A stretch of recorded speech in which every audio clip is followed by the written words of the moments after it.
नमस्कार, divine living channel में आप सभी का स्वागत है।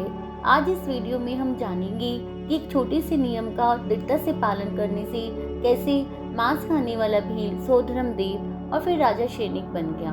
विंध्याचल पर्वत पर जहाँ अरिहंत भगवान महावीर का समोशन चल रहा है, राजगीर नगरी में उत्सव का माहौल है। सभी लोग बहुत खुश हैं और समोशन में जाकर अपनी अपनी जिज्ञासाएं शांत कर रहे हैं। राजा सैनिक के मन में भी बहुत सारे सवाल हैं। मैंने ऐसा कौन सा पुण्य किया है जो मैं राजा बना? और समोशन में साक्षात अरिहंत भगवान के दर्शन मिले तो उन्होंने गंधर्व गौतम से पूछा कि मैं अपने पिछले जन्म के बारे में जानना चाहता हूँ। मैं क्या था, मैं राजा कैसे बना, यह सब जानना चाहता हूँ। बहुत पहले विंध्याचल पर्वत पर कुट्टज नाम के जंगल में खदिरसार नाम का भील रहता था। भील जंगल में इधर उधर घूमता और जानवरों को मारकर खाता था। एक दिन जंगल में समाधि गुप्त नाम के मुनिराज आए। भील का तीव्र पुण्य का उदय हुआ और जंगल में उसे मुनिराज के दर्शन हो गए। धर्म लाभ हो ऐसा आशीर्वाद मुनिराज ने दिया। तब भील ने कहा, हे प्रभु, धर्म क्या होता है और उससे क्या लाभ होता है? भील के ऐसा पूछने पर मुनिराज ने उसे धर्म का सामान्य स्वरूप समझाया और कहा, मांस भक्षण करना, शिकार करना, मदिरा पान करना, यह सब पाप का कारण है। इन सब का त्याग करना धर्म कहलाता है। ऐसे धर्म की प्राप्ति होना ही धर्म लाभ है। यह सुनकर भील ने कहा, गुरुदेव, मैं ऐसे धर्म का पालन नहीं कर सकता क्योंकि शिकार मांस ही मेरा काम है। मैं उसे नहीं छोड़ सकता। मुनिराज उसका अभिप्राय समझकर कहने लगे कि हे भव्य, क्या तूने कभी पहले कौवे का मांस खाया है? खदिरसार कहता है, मैंने तो पहले कभी नहीं खाया। मुनिराज कहते हैं, यदि ऐसा है तो उसे छोड़ देना चाहिए। भील कहता है, हे गुरुदेव, यह व्रत मुझे दे दीजिए। मैं इस व्रत का मरते दम तक पालन करूंगा। और वह भील व्रत लेकर चला गया। कुछ समय बाद उस भील को असाध्य बीमारी हुई। तब वैद्यों ने बतलाया कि कौवे का मांस खाने से यह बीमारी ठीक हो सकती है। तब भील ने दृढ़ता के साथ कहा, चाहे मेरे प्राण चले जाएं, पर मैं व्रत भंग नहीं करूंगा। वह भील घर वालों की, वैद्य की, किसी की भी नहीं सुन रहा था।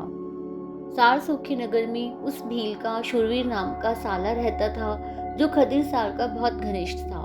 सबने मिलकर उसे यह सोचकर बुलाया कि शायद वह उसकी बात मान ले और कौवे का मांस खा ले। जब वह साला आ रहा था तो उसने सघन वन में किसी स्त्री को वृक्ष के नीचे रोते हुए देखा।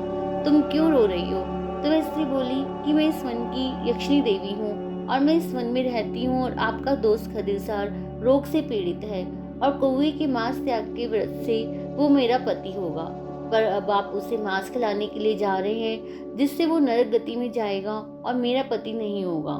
इसलिए मैं रो रही हूँ। मैं हाथ जोड़कर विनती करती हूँ, आप अपना आग्रह छोड़ दें। वह अपने बहनोई के पास जाता है और उसे समझाता है कि तू औषधि के रूप में मांस खा ले। जब ठीक हो जाएगा तब दोबारा व्रत ले लेना, नहीं तो तू मर जाएगा। उसकी सारी कोशिशों के बाद भी खदिरसार नहीं मान रहा था। वह भील बोला, मैंने अपने जीवन में कोई अच्छा कार्य नहीं किया। जैसे तैसे एक छोटा सा व्रत लिया है। मैं इतना भी मूर्ख नहीं हूँ कि उसे भी छोड़ दूँ। अब चाहे प्राण ही चले जाएं, मैं अपना व्रत नहीं छोड़ूंगा। यह सुनकर शूरवीर ने खदिरसार को वन में हुई पूरी घटना बताई। वह भील सोचने लगा कि मात्र कौवे का मांस छोड़ा तो मैं यक्ष देव हो रहा हूँ। यदि मुनिराज के उपदेशों के अनुसार सभी मांस भक्षण छोड़ दूंगा तो सच में मेरा कितना कल्याण होगा। ऐसी भावना भाते हुए उसने अंत में श्रावक के 5 व्रतों को धारण किया और वह भील मरण को प्राप्त हुआ। उसका एक छोटा सा नियम कितना बड़ा नियम बन गया और अगले जन्म में वह सोधर्म स्वर्ग में देव बना। शूरवीर जब वापस अपने घर की तरफ जा रहा था तो वही देवी पेड़ के पास रोती हुई मिली। शूरवीर को आश्चर्य हुआ। उसने पूछा कि क्या खदिरसार अब भी तुम्हारा पति नहीं बना? वो देवी बोली, कौवे का मांस ना खाने से तो वह यक्ष जाति का ही देव बनता, लेकिन खदिरसार ने इतने व्रतों को धारण किया तो अब वह सोधर्म स्वर्ग में देव बन गया है। फिर गौतम स्वामी ने राजा सैनिक से कहा, वो खदिरसार भील तुम ही थे। तुम्हारे अच्छे कर्मों से तुम राजा बने। तो आज हमने जाना कि अहिंसा का थोड़ा सा पालन करने से यह महान फल मिलता है, तो संपूर्ण अहिंसा का फल कितना महान होगा। आज के लिए इतना ही। जय जिनेंद्र।